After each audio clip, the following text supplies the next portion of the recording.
السلام عليكم ورحمة الله تعالى وبركاته. واش راكم البنات؟ ان شاء الله تكونوا كامل بخير، وهذا الفيديو تلقاكم بخير وعلى خير.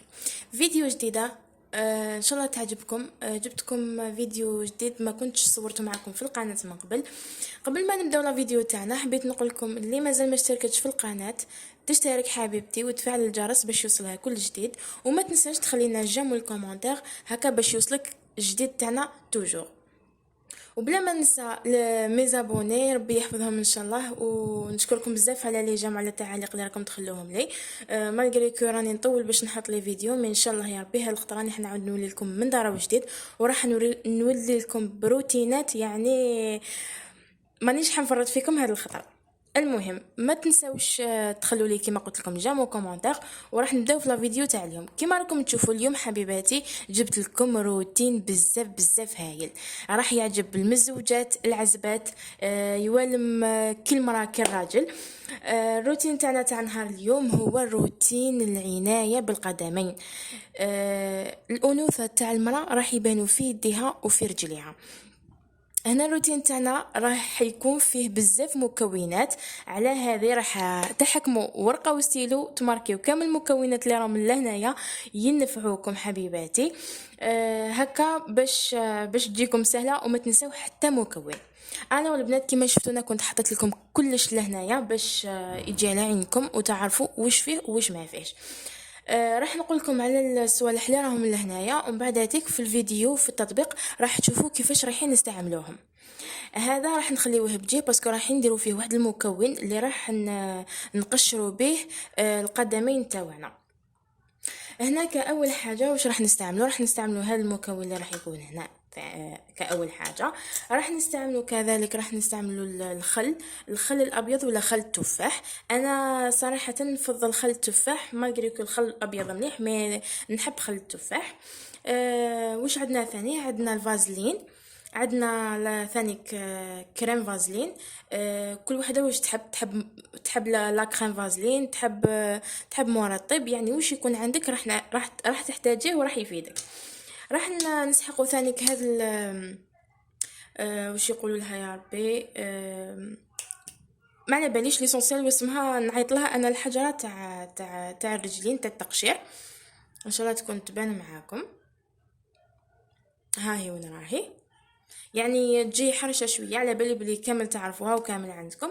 انا نفضل هذه على تاع الحديد، باسكو تاع الحديد كي راح تقومي بهذاك الماساج تاع رجليك من تحت، كي راح تحكي هكايا تاع الحديد راح يكون فيها ثقاب كبار بزاف، وراح تخلي لك شغل رجلك حرشه من تحت، حاشاكم واعزكم الله.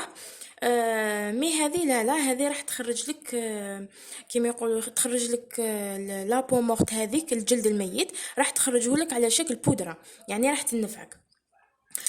واش راح نقول لكم ثاني؟ راح نوري لكم هذه الشيته الصغيره تاع الاظافر، ان شاء الله تكون تبان معاكم. هذه الشيته تاع الاظافر راح نحكوا بها ظفرتينا.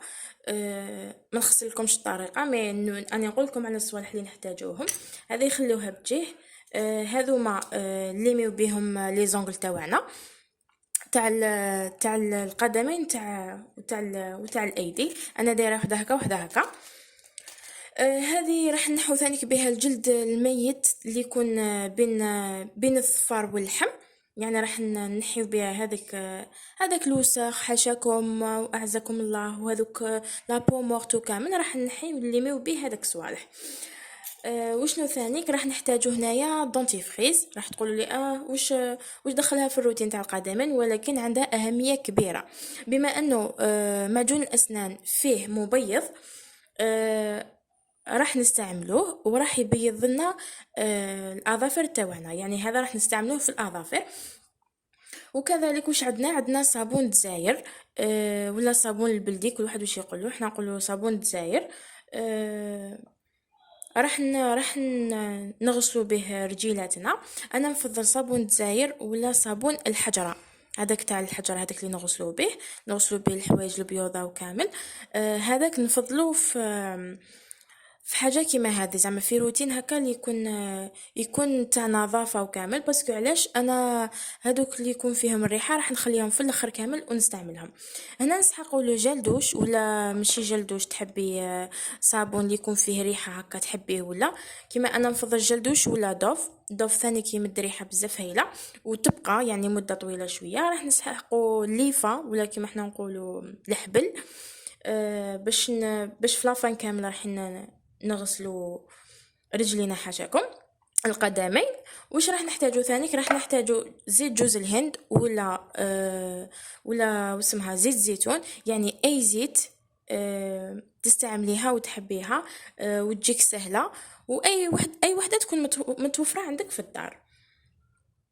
ونظن كاخر حاجه راح نستعملوا هنايا منشفه باش نشفوا بها، سيرفيات نشفوا بها. انا هذه مخليتها سبيسيالمون للقدمين.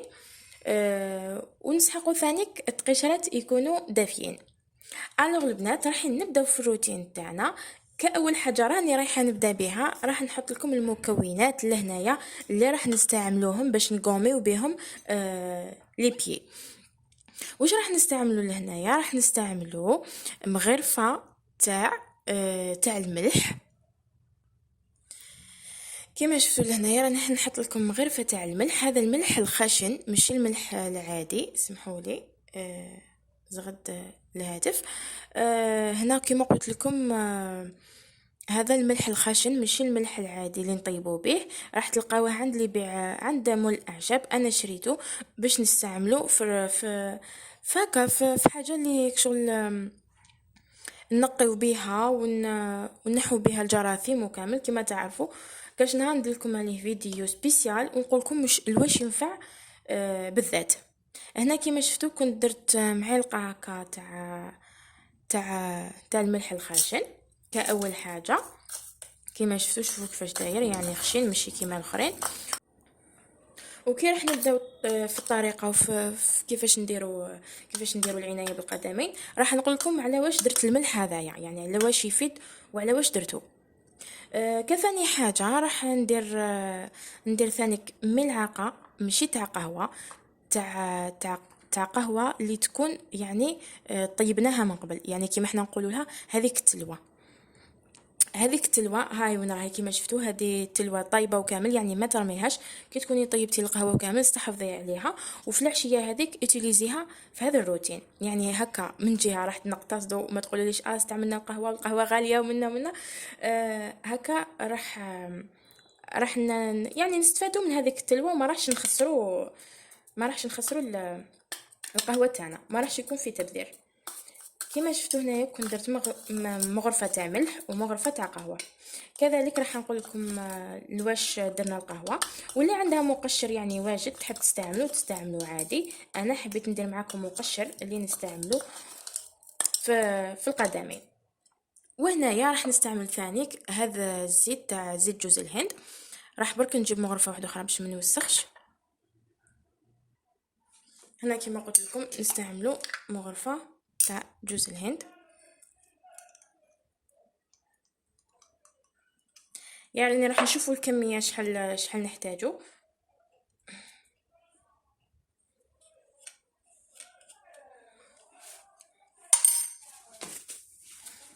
راح نبداو نخلطوها ونشوفوا.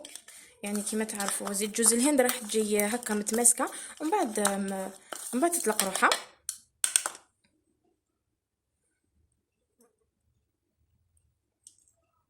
يعني الريحه تاعها ما شاء الله بزاف هايله. حنا الخليط تاعنا نسحقوه يعني شغل ماشي جاري ولكن يكون شاد روحه. يعني هذا الروتين حتى لازواجكم يعني ولا ولادكم ولا خوكم ولا اي واحد يقدر يستعملها. راح تفيدوا بالبزاف.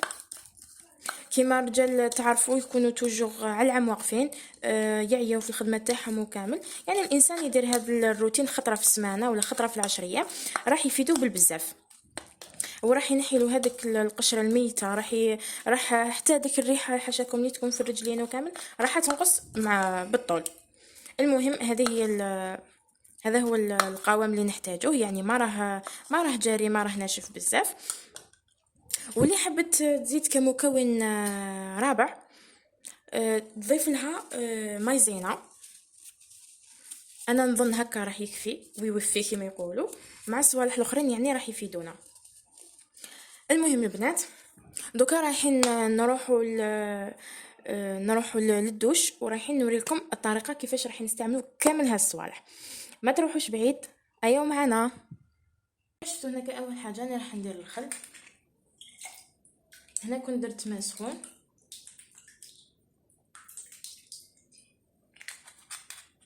وعني اذا حبيتوا تزيدوا ديروا فيه الملح.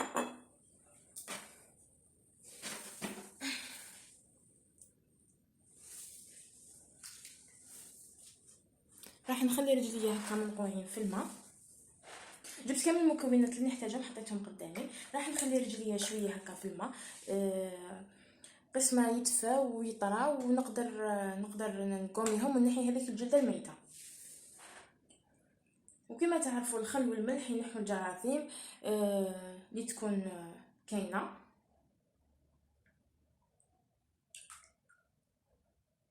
راح نخليهم لمده 10 دقائق حتى لربع ساعه ونولي معاكم.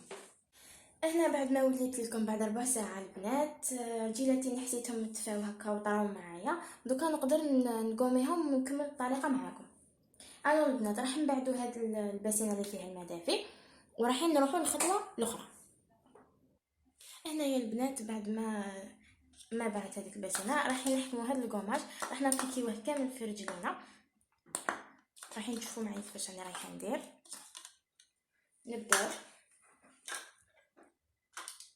يعني هذه الكميه راح تكفي وتوفي.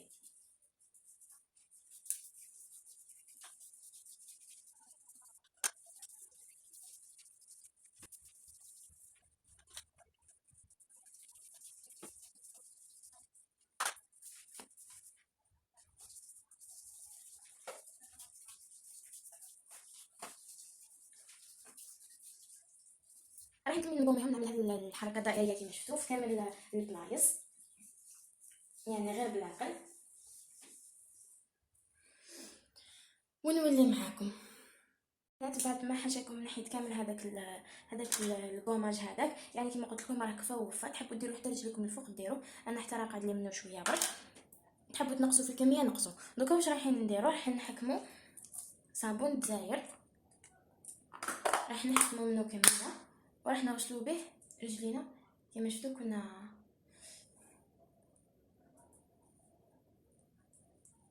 راح نحكوا رجلينا به باش نحكم على الزيت هذا.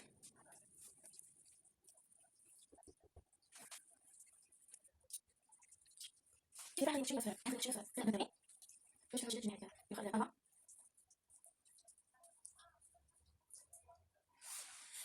راح نقعد به واحد 9 مينوت هكاك ونغسلوا البنات.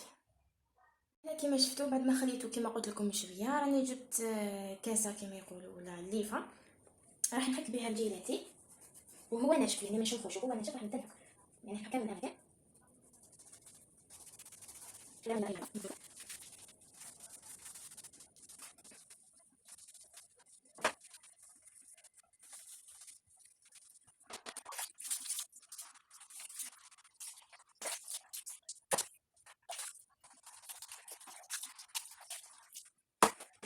هنا بنات شفتوا كنت غسلت رجلي تخي بيان. نحيت لهم كامل هذاك الصابون، زدت حكيتهم بيان بالكاسه باش هكا نضمن باللي قوميتهم تخي بيان. اسمحوا لي البنات، هنا كان عن بالي كنت نفيلمي، ساعه ما كنتش نفيلمي. هنا كنت درت دونتيفريس فقط وحكيت تخي بيان، حكيت الفرديه تخي بيان كما شفتوا.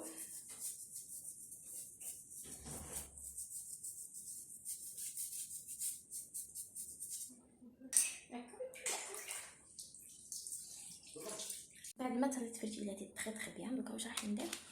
راح نحكم هاد لابغوس، هاد الحاجه راح ندير لكم وكي كملت قوميتهم بيان. حكمت جل دوش، درت لهم رغوه الله فحفحتهم تبقى فيهم الريحه شابه.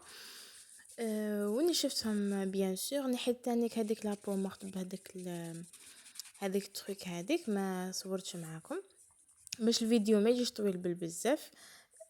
والروتين تاعنا تاع نهار اليوم ما عندوش علاقه بالتبييض، عنده علاقه بالتقشير. البنات راني حنسي واحد الوصفه معاكم اذا كان فادتني ان شاء الله تاع التبييض، كيما شفتوا لي تخاص تاع الصندال تاع السروال، تاع الصيف يقعدوا يعني يشدوا بزاف. اذا سيتها معكم، اذا سيتها ونجحت لي راني راح نشاركها معكم. وهنايا يعني درت فازلين لرجيلاتي، الله الله، ولو كيما تاع لي بيبي يعني رطب رطب رطب ما تيماجينيوش كيفاش.